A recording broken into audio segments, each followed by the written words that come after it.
Good morning. Okay, look, this has been my fourth attempt at doing this. So right now we're just going to cut through it and get to this before I screw it up again. Because I wish I could edit, but I can't. So here we go. Anyways, happy Tuesday morning, May 6th. Wow, that was a mouthful, just that. Anyways, I just wanted to talk about division, because this has definitely been a huge way that Canadians, anyways, I can only speak for really myself. However, the impact has been huge. So when you go back to 2021 or 2020, when COVID first came out,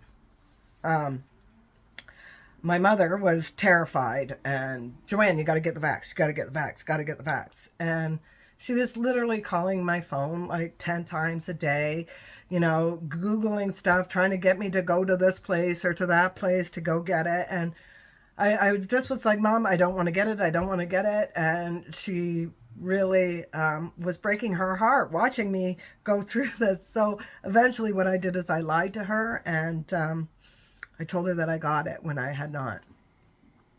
And ultimately was one of my biggest regrets, because my sister told her the truth, and broke my mother's heart. She was shocked, because one of the things that I really believe in myself about is my authenticity and my ability to be honest when I ask direct questions. But I just didn't want to break my mother's heart. So that was the reason why I lied. And yeah, I've regretted it ever since. My kids, 3 out of my 4 children got vaxxed, and I was devastated. You got to remember too, I have a little bit of a medical background. I was a nurse for 10, 15 years, and I quit that before COVID. It wasn't COVID that forced me to quit being a nurse. It came long before that, probably 10 years before COVID, because I realized I did not fit in with the politics of being a nurse. You certainly have to be part of the clique. Anyways, so my kids, my family, my friends, I had a friend of mine in Kingston I was going to go visit at that time. He asked me if I was vaccinated, and I said no. He accused me of trying to kill him, that I was going to go down to Kingston and pass off my COVID because he had a heart condition, that this was going to kill him.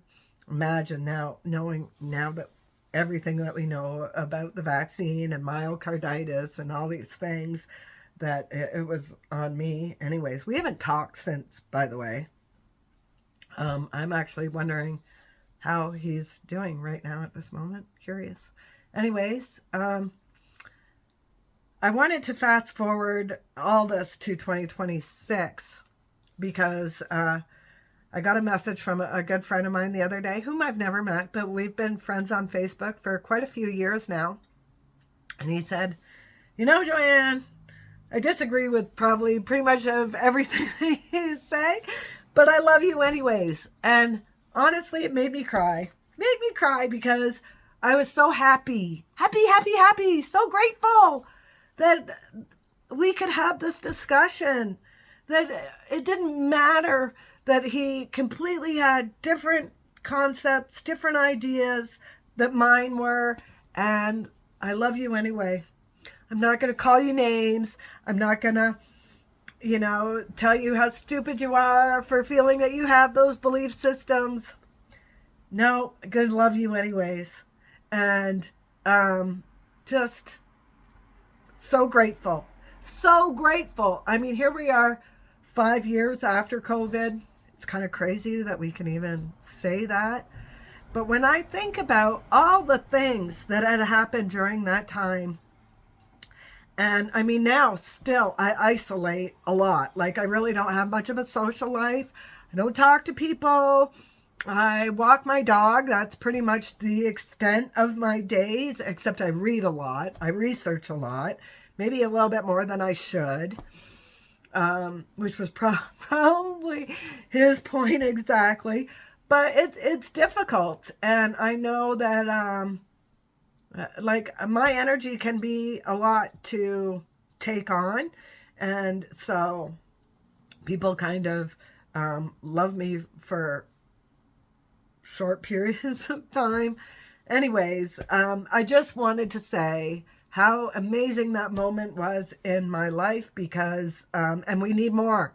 We need more of this kind of connection with people.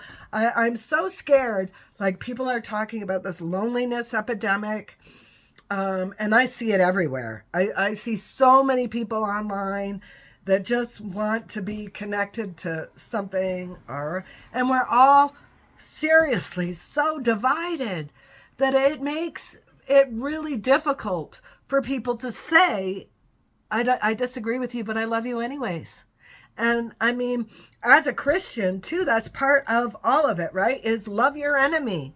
Don't trespass against people who trespass. You know, it's all comes together in this beautiful thing that, you know, community is everything. And we are community, tribal based animals. You know, we need that in our lives. And I think it's just really incredible time to be alive, to be honest.